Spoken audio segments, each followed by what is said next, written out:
as pessoas que entenderam que hoje é possível esculpir-se a si mesmo serão os vencedores. As pessoas que acham que por ser tudo fácil, né, vai cair do céu, serão a massa de manobra que daqui para frente vai ser dominada pelo mundo.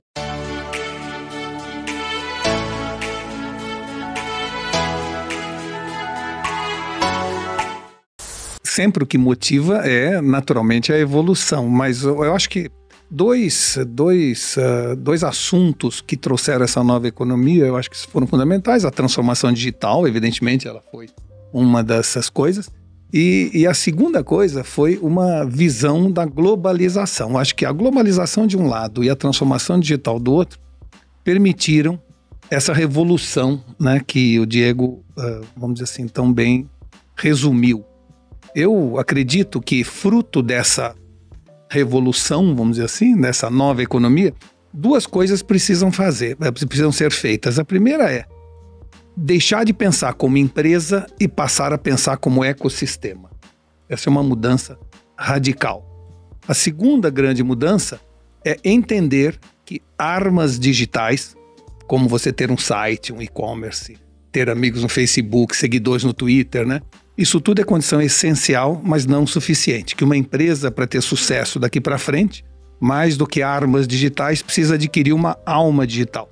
Ou seja, uma mudança de essência, uma mudança alquímica, não apenas uma mudança tecnológica. Portanto, a nova economia vai exigir muito mais uma nova ótica do que fibra ótica. Não é uma questão de investimento em tecnologia, é uma nova forma de você encarar o mundo e o seu papel no mundo. A democratização do acesso, como ele falou, que permite hoje não mais a necessidade de você procurar um emprego numa rádio, mas de criar a sua própria rádio, né? Pois é, né? É o grande milagre da democratização que ocorreu. Nós devemos ter matado no último século milhares de Einsteins e Mozarts que, por falta de acesso, desapareceram na poeira da história. Então, a chance que hoje todos têm, independente de onde estejam geograficamente, no deserto de Atacama, no interior do Piauí, em Nova York ou São Paulo, de poder demonstrar suas habilidades, demonstrar a sua competência. Isso é algo novo, inédito, mesmo nas novas economias que a gente assistiu até hoje ao redor da história, nenhuma democratizou tanto esse acesso, nenhuma deu tanta possibilidade e tanta autoridade para o cidadão comum. Por isso é algo que a gente tem que celebrar. Eu diria que a gente devia ter, como já que você falou da Disney, fogos todas as noites nas grandes cidades, celebrando essa nova economia, essa nova democratização da informação, da comunicação, essa biblioteca de Alexandria que a gente tem no nosso bolso, né? Que é o nosso celular, a internet, essa chance de hoje, independente de onde eu estiver, eu tenho acesso à Biblioteca Nacional do Congresso de Washington, ou seja, é um verdadeiro milagre e a gente deveria estar celebrando muito mais em vez de taking for granted e achando que isso é normal. Isso não é normal. Isso é um verdadeiro milagre que ocorreu, que nem os Jetsons previam, apesar de estarem vivendo no futuro. Esta geração, ela tem essa visão, novamente, o lado do dilema. A geração tem a sensação de que tudo é possível, que o impossível não existe mais. Por outro lado, é uma geração que tem o risco de se acomodar, até pela facilidade. Provavelmente. Então, provavelmente, nós teremos sim uma geração de winners e losers, sendo que as pessoas que entenderam que hoje é possível esculpir-se a si mesmo serão os vencedores. As pessoas que acham que por ser tudo fácil, né, vai cair do céu, serão a massa de manobra que daqui para frente vai ser dominada pelo mundo. O Nietzsche, o filósofo Nietzsche, dizia que existem dois tipos de tendências das pessoas. Tem pessoas que tendem mais a uma moral aristocrata e pessoas que tendem mais a uma moral escrava. Hoje seria politicamente incorreto falar escravo, a gente pode falar moral dos senhores e moral de rebanho, tá certo? São as duas formas. Vamos adequar. Aqui a gente não é muito politicamente correto, exato. Não. Então, vamos dizer assim, o que ele dizia? Ele dizia que uma pessoa de moral aristocrata, ele tem uma ênfase endógena, ou seja, deixa comigo, eu resolvo, se acontecer alguma coisa, a culpa é minha, ele assume responsabilidade, ele faz as coisas na hora, ele quer se superar e não superar alguém, ele quer se superar a si mesmo todos os dias, e essa é uma pessoa de moral aristocrata. Do outro lado tem uma pessoa de moral escrava, que é uma pessoa que tem uma ênfase exógena e fica perguntando, quem vai resolver isso? Quem vai tomar atitude? Quem? Né? É uma pessoa que sente que depende de alguém e tem o que a gente chama de uma servidão voluntária, que o Etienne de La Boétie já falava isso há muitos anos. Ele gosta de que alguém mande, que alguém dê ordem, que alguém lhe diga o que fazer, como fazer. Não quer ser dono do seu destino, quer que o destino esteja na mão de alguém até para ele poder reclamar e principalmente tem um ressentimento contra tudo e contra todos. Então, esses são os dois tipos exagerados de pessoas que existem. Se você pegar um exemplo, você chega para uma pessoa que chegou numa reunião atrasado com você e você fala, você está atrasado. Se é uma pessoa de moral aristocrata, ele fala, é verdade, desculpa, me atrasei mesmo. O outro fala, foi o ônibus, não foi ele que se atrasou. Entendeu? Ele sempre tem uma desculpa fora. Ou o trânsito que sempre existe, sempre existirá. Sempre existirá, São Paulo, ele culpa o trânsito. Então, sempre tem essa visão. Se você, por acaso, encontra um amigo seu foi demitido e você pergunta para ele, escuta, você foi demitido por quê? Uma pessoa de moral aristocrata fala, não consegui atender as expectativas da empresa. Eu acho que não soube jogar o jogo político da organização. Uma pessoa de moral escrava fala o contrário. O meu chefe era um imbecil. O pessoal tinha inveja de mim. Bom. Não entendo o que eles fazem lá, mas loucura. Então é assim, esses dois tipos de pessoas existem normalmente no mundo inteiro, em qualquer lugar. O problema é que o Brasil tem uma formação étnica de pessoas que esperam. Então quando você fala, os índios esperavam da natureza, né? A população africana esperava do divino e os portugueses esperavam da corte. Então foi formado por um trio civilizatório que tem uma atitude mais de esperar que alguém faça ou tome uma providência. Esse corte, ele pode ser um corte muito claro de São Paulo para baixo e de São Paulo para cima, porque em São Paulo para baixo você teve outras influências de outros povos. Os alemães, os italianos, então isso já dá uma primeira diferença. O segundo aspecto que é importante é que ninguém é 100% escravo ou aristocrata. Nós temos tendência, e aí entra o ambiente, seja corporativo, seja do próprio país.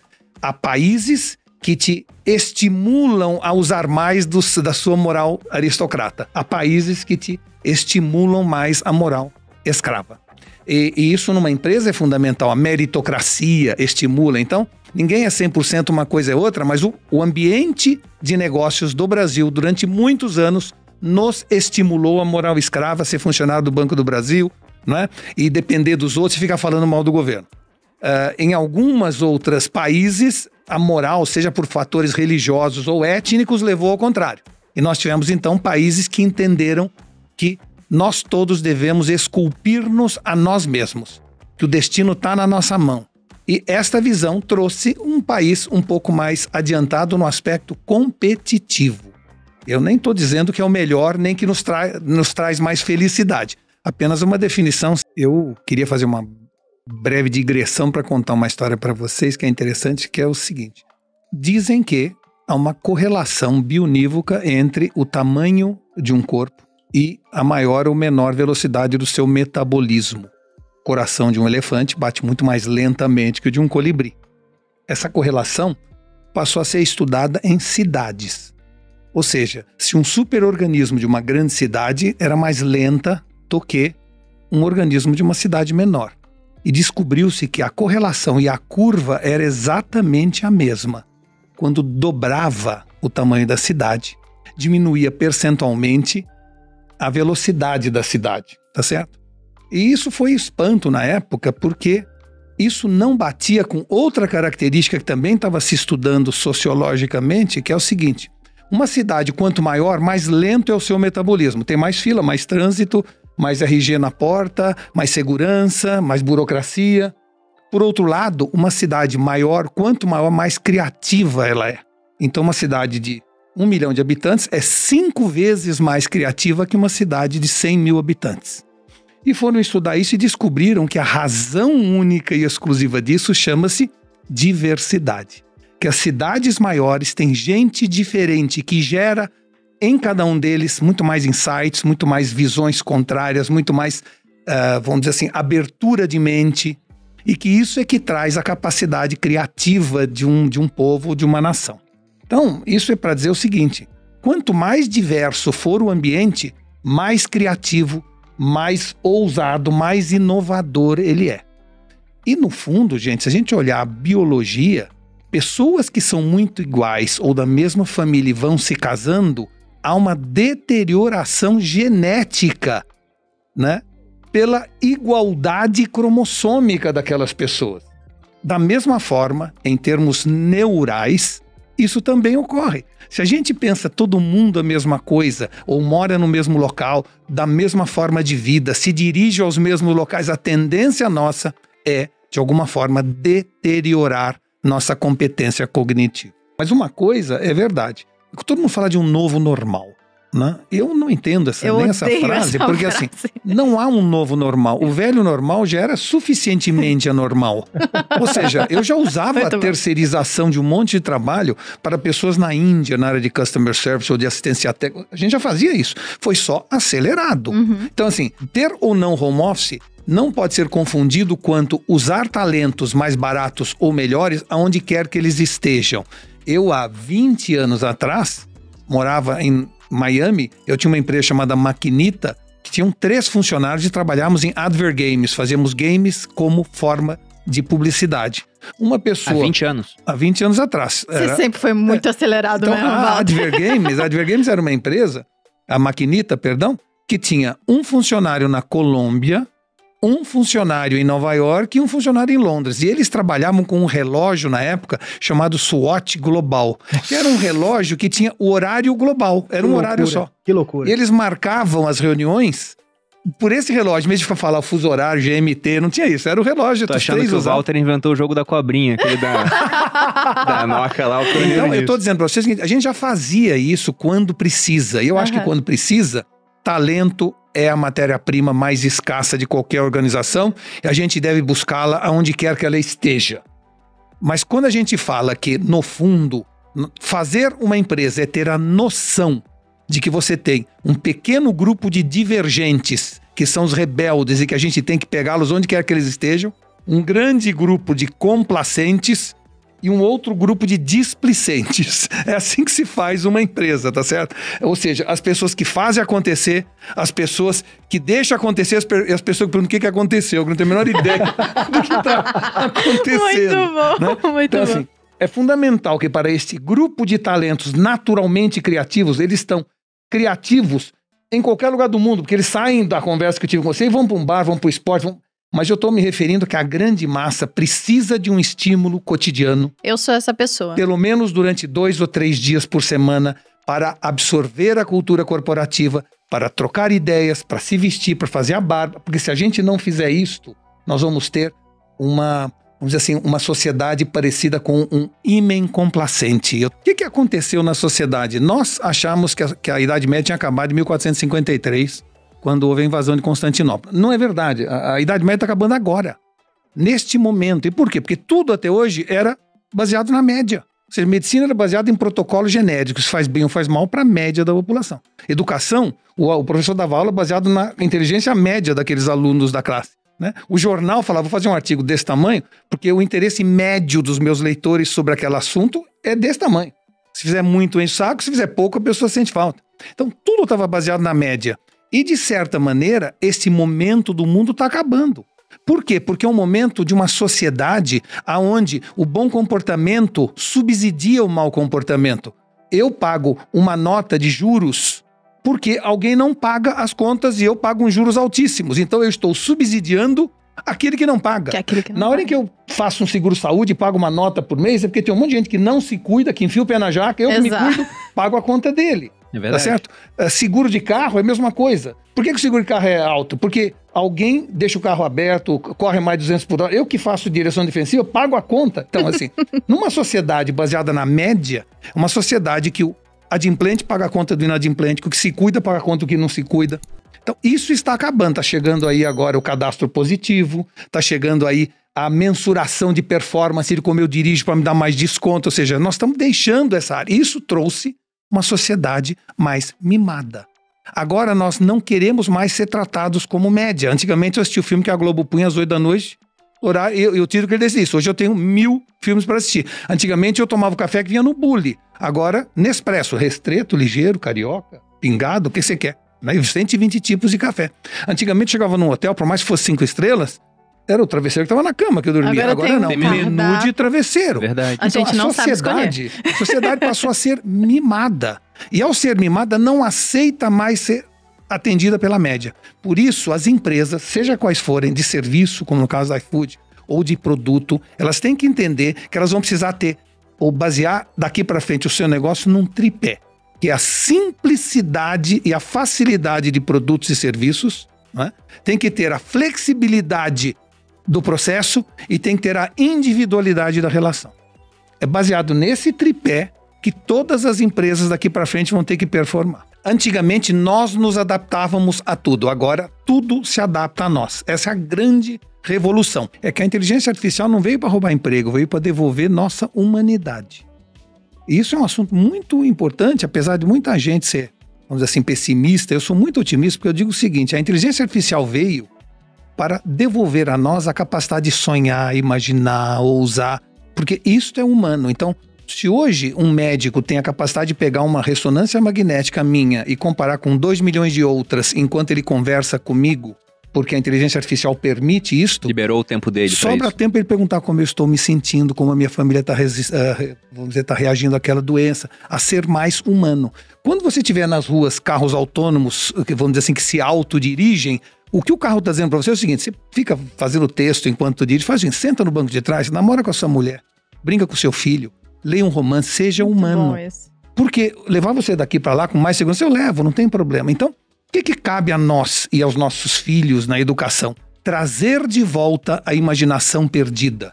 Ou seja, se em 1969, quando o homem foi para a Lua, nós já tivéssemos a inteligência artificial, nós íamos chegar lá mais rápido, mais barato e com mais eficiência. Mas nenhuma inteligência artificial teria sonhado ir para a Lua, pensado, imaginado, querido ir para a Lua. Então, o que fez pessoas se jogarem num barco, numa caravela em Portugal, sem saber onde iam parar, é a mesma coisa que fez a gente querer ir para a Lua. Este é o lado humano que a gente, desde a Revolução Industrial, perdeu, ficou em processos, ficou servindo de máquina, e agora que vem a inteligência artificial é que nós vamos poder exercer a nossa humanidade. Nós não sabemos o que virá pela frente. Quando a gente planejava a nossa vida, ou quando a gente faz um planejamento estratégico de uma empresa, a gente usava uma ferramenta parecida com o GPS. Eu estou aqui, eu quero chegar lá, e esse é o caminho. Eu faço? Conhecido. Já sei qual é o caminho. Daqui para frente é o Waze. Ou seja, eu estou aqui, eu quero chegar lá, não tenho a menor ideia do caminho que eu farei, eu não posso perder a noção de para onde eu quero chegar, mas o caminho tem que ser flexível, versátil, absolutamente disponível para o que surge no caminho. Então, essa é a primeira coisa. A segunda coisa é, e que postura eu tenho que ter? Independente da profissão, do cargo, da área, você tem que ser um CEO. E o que é ser um CEO? É ter as características de curiosidade, entusiasmo e otimismo. Se você tiver essas 3 características, o C de curiosidade, o E de entusiasmo e o O de otimismo, você será um CEO da sua vida. E por que precisa disso? Porque tudo muda o tempo inteiro. Se você não for curioso, você desaprende, o que você serviu hoje não serve mais. Se você não tiver entusiasmo, você não aguenta mudança, porque mudança exige resiliência. A única empresa que gosta de mudança é a Graneiro, o resto odeia mudança. Então, você tem que ter resiliência para ser entusiasmo, precisa ter otimismo para inocular ao seu redor essa visão positiva do futuro. Então, o que você tem que ser quando crescer? CEO. Essa seria a resposta que eu daria se eu tivesse 15 anos. A especialidade limita a inovação. Quanto mais especialista você tiver no seu corpo de funcionários, mais difícil é inovar. Porque aquela pessoa estudou tão profundamente aquele assunto que ele resiste naturalmente mais à mudança. Por outro lado, o generalista, que é o que a gente está falando, ele tem uma visão muito mais ampla, mas ele vai menos fundo. Então, vamos dizer assim, mais do que generalista ou especialista, o que nós vamos precisar daqui para frente é nexialista.